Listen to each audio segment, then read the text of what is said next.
All right, Kaitlyn, what are some pitfalls that you have seen and witnessed with pastors scheduling musicians? Yeah, so one thing that comes to mind just when I'm scheduling and working with pastors, there can be a lot of stress when scheduling a Sunday. And I think sometimes pastors are so concerned with having all the instruments on the time, making sure every spot is filled, that they might not have a backup plan just in case someone is not available. And this is especially with drums, which is understandable. It can be really hard when there's no drummer for on a Sunday. Yeah. You're like, what do I do? Like, every song has drums. Saturday night. Yeah, exactly. So I know just in my own experience of leading teams and just having this with smaller churches and having a smaller team that I was over, this happened quite often. So I really got used to thinking, okay, what am I going to do if I don't have a drummer on these songs? What am I going to do? How am I going to respond to my team? How am I going to lead this team? How am I going to still make this an impactful moment without this key instrument there? That's good. So it's almost like sometimes maybe their perception of making this an impactful moment maybe sometimes is kind of overthought. Yeah. Because sometimes just stripping it down is still can be an impactful moment Yeah. for the congregation. So would you have any tips on maybe working in stripped down acoustic sets to maybe help alleviate some of that? Do you have any thoughts on that? Yeah, absolutely. Like you could do once a month having an acoustic set. And that's great for many reasons. It helps you to think outside the box and get a little more creative. It also helps your team take a break. And it's also just kind of nice for the congregation to get some variety. Because, what happens if you don't have somebody? You got to figure out what you're going to do. And also show the congregation that we don't have to do it the same every single Sunday. Yeah. Here's variety. It's good. It's also sometimes with the acoustic sets, it really allows you to hear the congregation singing. Yeah. So it's, the participating side of things is really nice. Yeah. And sometimes like the musicians do need a break. Yeah, absolutely. Sometimes we have, people declining because they need the break. But if they know like, hey, every 6 weeks or so, there's an acoustic set that maybe just the worship leader is in charge of. Yeah. And it gives the team a chance to actually, sit in the service. Yeah, for sure. Yeah. Yeah, I mean, and- you've served, for a long time in churches. Like what's that feel like where you really don't have a chance to be in service from the very beginning? Does that kind of wear on you over time? Oh, yeah. I mean, when you're constantly serving, that's your main focus all the time. So every week you're thinking about the set. You don't really get a chance to breathe as much. You're thinking about, okay, I got to practice this time, especially if you have other responsibilities. Also with your spouse, it can kind of weigh on them as well. Just your spouse has to be there too, usually, or they miss out on you over the weekend, or weeknights when you're practicing, constantly week in, week out. So having that set acoustic set, it gives the whole family just like, okay, when this comes, we can have this week to just relax. We can look forward to just having a restful week.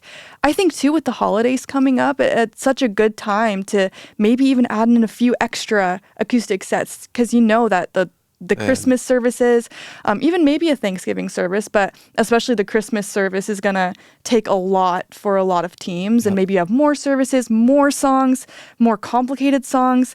Maybe give your team a break with the weeks leading up to prior, that. Or even especially the week after. Yeah. Have one right after, like the next week after, just to help that's them. got to be like the high decline rate anyways, the Sunday after Christmas. Right. They're like, no, I'm not serving. I'm exhausted. Man, that's really good. Yeah. Kaitlyn, what are some ways of how you can balance your serving life and for you, your mom life? Yeah, that was really tough for me at first, and still is at times. It's something I wrestle with a lot still, just because I've served for so many years, week in, week out. It was just like instinct for me, like saying yes to everything. After having my first child, I have a 2-year-old and a 7-month-old. After having my first child, my brain shifted in a way I had no idea it would. People told me it would, and I believed them, but didn't really realize. So I just thought, after a month I'll be fine, and I'll get back in there. It'll be good. I'll just, yep. I've juggled a lot of things before. Well, kids can't be that much different. But it was very different. And just the shift in my brain, it was very hard to balance practicing every week and also taking care of this new child, without having any idea what that would actually entail. But I dealt with a lot of guilt, so I said yes a lot for those first few months of my baby being born, until, man, it nearly killed me. It was so hard, and I should have said no, but the guilt and honestly pride. I think a bit of it was pride too. Like, I can do this, I can balance all these things. I've done it for years, except not with a child, obviously. And I had to it hit me one day, and I was like, I am so exhausted, so burnt out. I cannot do it. I just cannot physically do it anymore. And I just, honestly, I kind of just quit it all. And maybe not quit. I don't really like that, using the word quit, but I had to just step back and realize I have to take a break. I have to get into this season of being a mom. And what's hard with that is leaders can take that, and they can take it well and say, you know what, you're a new mom, take a break. Or they can, sometimes it's not intentional, but they can go, oh, well, just push through. You can do it. I'll give you a week off. How's that? Yeah. Or, well, I don't have anybody else. Yeah. And so then you feel that and you're like, oh, man, now I feel even more terrible. Oh, yeah. But then if you're on stage, you feel guilty that you're not with your child. But then if you're not on stage, you feel guilty for not being on stage. So there's that balance. And not just that, but just the spouse interaction too. Yeah. There's a lot going on that side too. So if you're doing rehearsals early Sunday morning, then all of a sudden now dad, in your case, dad has to get the baby ready.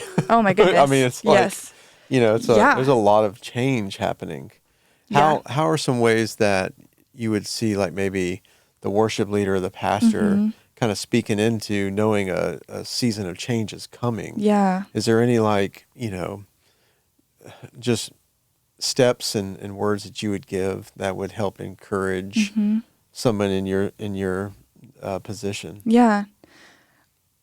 I would say if you feel like losing someone is going to destroy your team or, put so much stress on you, if you're losing that person for a season and you're so stressed about it, there's an issue there. You got to love your team, like really love your team. And even if you're out of that season of parenting, maybe your kids are grown and you kind of forget what it's like to have young kids. Just really being intentional on not forgetting that and remembering, oh man, I remember my wife when she had little kids, and now one of my greatest servants is, has little kids, and maybe it's not kids. Maybe people are just in different seasons they just need a break. Extra workloads, or they just need a little rest period, I think it'd be so good for pastors to sit down with each of their team members. It could be a text too, honestly, that could be meaningful. But if you sat down or called them up, hey, just want to see how your season's going. I genuinely want to know, do you need a break? Do you need to pull back? Do you need to be scheduled once a week? Oh no, I'm great. I'm ready to serve. Okay, awesome. I'll schedule you, most weeks. Or, you know what? That means so much to me. Yeah, I really do need a break. Yeah, and that's then great. That would it's just almost mean so like much. a precursor. Like, go ahead and speak that into existence. Like, hey, I know you're fixing to go into a really crazy season. We just want you to know that we might be in a pinch, but we're going to make it just fine. Yeah. And we want 100%. To make sure that you get ministered through this time and take time. Yes, like we talk about, say no. Be okay saying no. Learn how to say no. But as pastors, you need to make it easy for your team to say no. Like, practice that for them. Help them with that. Yeah. Because if you can say, oh yeah, you can say no, learn how to say no. But if you make it hard to say no, how are they going to say no? Yep. I know. Right. So Jamie, I've witnessed you being able to relate to people really well in the seasons that they are in. Can you just kind of tell us how you do that? Yes. So Ascension and a couple of us had a relationship with a lady named Debbie Berry. She was a great mentor to our organization and just a great friend.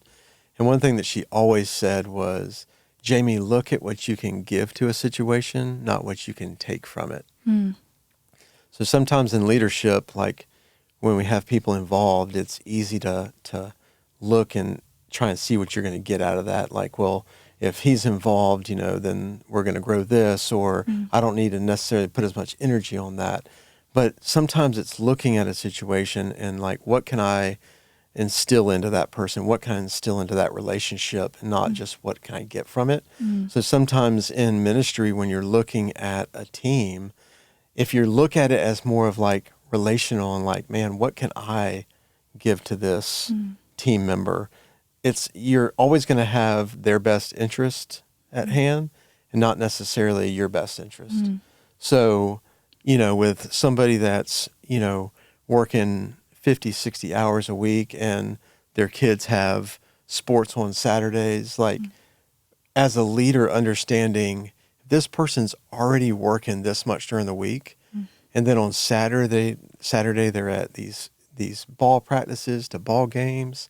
That only leaves Sunday for that dad to be with their family. Yeah. So whether that musician wants to play every Sunday, it's the family that needs the break once in a while. So as a leader, we want to step into that and say, John, we want you to be involved as much as you want to, and we love you serving, but we're going to give you a rotation to where you have a chance to rest and actually come to church with your family on Sundays. So sometimes it's kind of looking, making a decision might not always be the popular decision, but it's the right decision. Right. So it's kind of balancing what that looks like.